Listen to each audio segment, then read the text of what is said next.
Hello everyone, स्वागत करते हैं एक बार फिर से हम आपके अपने भरोसेमंद यूट्यूब चैनल क्रिस्टाइन क्लासेस में। जैसा आप सभी को पता है कि आप लोग के आरआई भोपाल में जो मेरिट लिस्ट है वो आने वाला था, तो आज आपका फाइनली जो मेरिट लिस्ट है वह जारी कर दिया गया है। अब यहाँ पर सामने आप लोग देख सकते हैं कि आरआई भोपाल के लिए जो अभी मेरिट लिस्ट की बात करते हैं हम लोग, उसके बारे में हम यहाँ पे सबसे पहले आपको बता दें कि जो काउंसलिंग शेड्यूल है वो आप लोग का जारी कर दिया गया है। फीस कितना रहेगा ये सब कुछ आप लोग को यहाँ पर बता दिया गया है। तो आप लोग की जो काउंसलिंग कराई जाएगी आरआई भोपाल के लिए वो आपका गूगल मीट के द्वारा आपका ऑनलाइन के माध्यम से काउंसलिंग कराया जाएगा। सबसे पहले जो इम्पोर्टेंट फैक्ट उनके बारे में हम जानते हैं, फिर हम लोग आगे जो है अन्य चीजों के बारे में डिस्कशन यहाँ पर करेंगे। ठीक है, तो देखिए यहाँ पर दिया गया है regional institute of education Bhopal के बारे में। ठीक है, क्या कह रहा है आपका कि इसमें कुछ मतलब इसमें आपको कुछ बताया गया है, इंपॉर्टेंट चीजें बताई गई, ध्यान दीजिएगा। सबसे पहले कहा गया है कि आपको जो है जो काउंसलिंग आपकी कराई जाएगी वह आपको गूगल मीट के द्वारा आपकी काउंसलिंग कराई जाएगी। ठीक है, और काउंसलिंग से पहले आपको कहा गया है कि जो भी सिलेक्टेड कैंडिडेट हैं उनको अपने जो डॉक्यूमेंट स्कैन कॉपी का जो डॉक्यूमेंट है उसे आपको क्या करना होगा, एक लिंक दिया गया है, यदि इस लिंक पर क्लिक करेंगे तो आपको यहाँ पर अपलोड का ऑप्शन आएगा। उस लिंक पर क्लिक करके अपने जो भी डॉक्यूमेंट है उन डॉक्यूमेंट को आपको अपलोड करना होगा, जितने भी सिलेक्टेड कैंडिडेट हैं। अभी डॉक्यूमेंट क्या क्या है, तो सबसे पहले हम डॉक्यूमेंट के बारे में बात करते हैं, फिर अन्य चीजों के बारे में हम यहाँ पर बात करेंगे। ठीक है, देखिए इसमें कहा गया है आप लोग के जो इम्पोर्टेंट डॉक्यूमेंट है, इसमें कहा गया एनसीटी 2024 स्कोर कार्ड, यानी कि आपका जो 2024 का एनसीटी का स्कोर कार्ड यानी कि जो रिजल्ट आपका आया है उसे आपको अपलोड यहाँ पे करना है। ठीक है, इसके बाद यहाँ पे कहा गया है कि क्लास 12 सर्टिफिकेट एंड मार्कशीट, यानी क्लास 12 का जो सर्टिफिकेट और मार्कशीट है उसे आपको अपलोड करना है। ठीक है, इसके बाद स्कूल लिविंग सर्टिफिकेट, यानी कि आपका जो है यहाँ पर जिसे हम लोग चाहे आप ट्रांसफर सर्टिफिकेट कहिए या फिर स्कूल लिविंग सर्टिफिकेट बोलिए, दोनों सेम है आपका।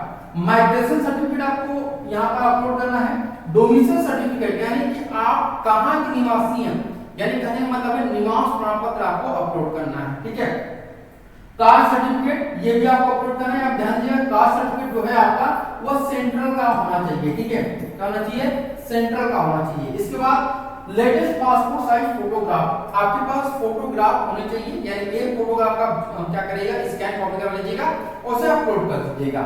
इसके बाद यहाँ पे क्या है, अंडरटेकिंग विद सिग्नेचर, यानी आपको जो है आपको यहाँ पर अपना अंडरटेकिंग देना होगा और आपके अपने गार्जियन का भी। ये अंडरटेकिंग है क्या ये भी समझ लेते हैं।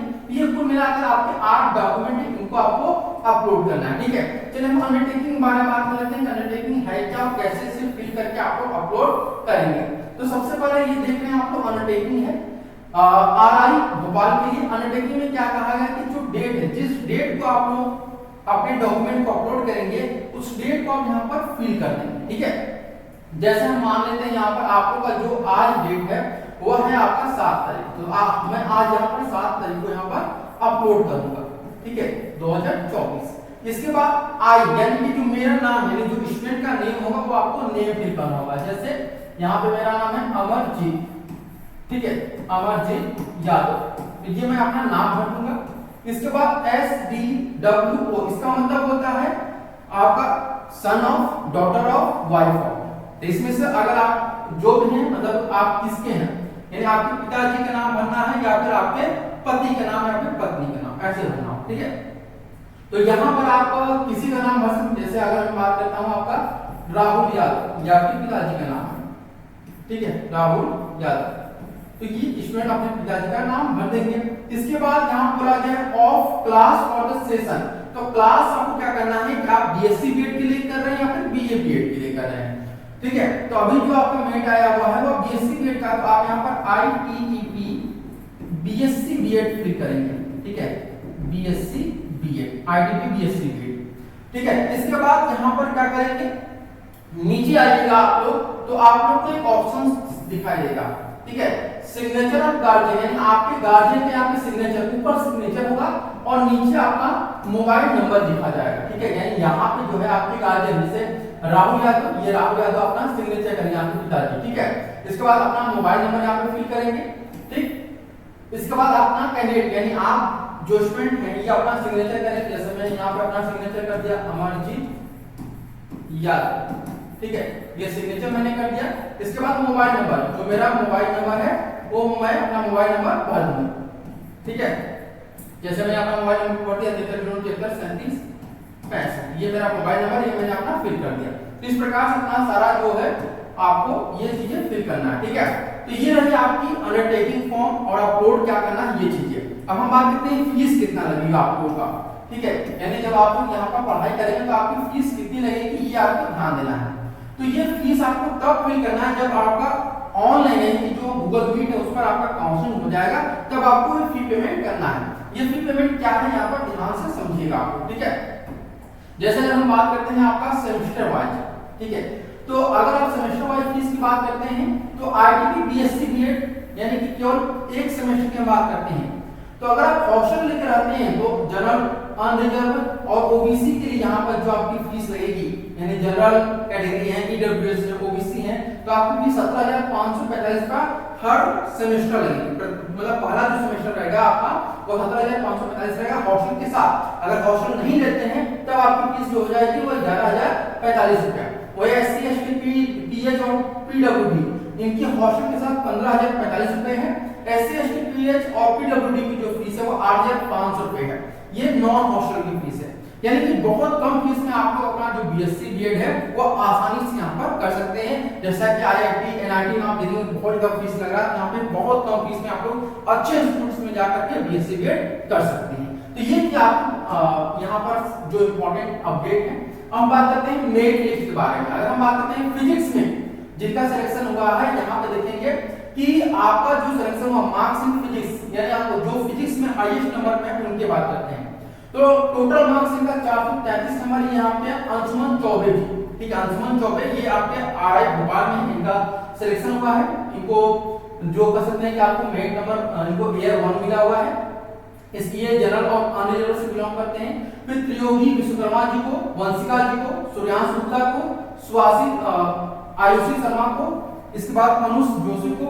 इस प्रकार से आप लोग की टोटल अगर हम बात करते हैं आपका जनरल में 9 स्टूडेंट को बुलाया गया है फिजिक्स में, और आपका ओबीसी में जो सिलेक्शन हुआ है 5 स्टूडेंट का, एससी में 2 स्टूडेंट का हुआ है, एसटी में आपका जो है वह 2 स्टूडेंट का हुआ, ईडब्ल्यूएस में भी 2 स्टूडेंट का हुआ है। अब हम कटअप की बात करते हैं तो फिजिक्स में अगर हम बात करते हैं कटअप कितना गया है आप लोग का, तो वह गया है आपका टोटल मार्क्स 374, ठीक है, 374 नंबर तक आपका कटअप गया हुआ है। अगर 374 मतलब 350 से अब गया हुआ है आपका यहाँ पर मेरिट लिस्ट फिजिक्स के लिए जनरल का।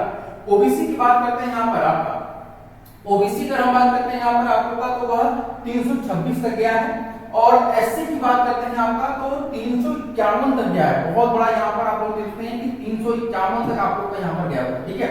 इसके बाद आपका एसटी कैटेगरी में जो गया हुआ है वो 238 और ईडब्ल्यूएस में 328 तक गया हुआ है, ठीक है।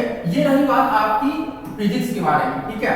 अगर हम यहीं पे बात करते हैं आप लोग का एक और मैं दिखा देता हूं आप लोगों को केमिस्ट्री बात दिखा देता हूं, ठीक है। केमिस्ट्री में जो गया हुआ है वह आपका गया हुआ है आपका टोटल केमिस्ट्री में अगर बात करते हैं आपका अनरिजर्व में तो वह आपका गया हुआ है 435 नंबर तक। ओबीसी में अगर हम बात करें यहाँ पर गया हुआ है 368 नंबर तक, ठीक है। एससी कैटेगरी की बात किया जाए तो यहाँ पे 349 और एसटी में 335 तक गया हुआ है, ईडब्ल्यूएस का 358 तक गया हुआ है। ये था आपका केमिस्ट्री में, ठीक है।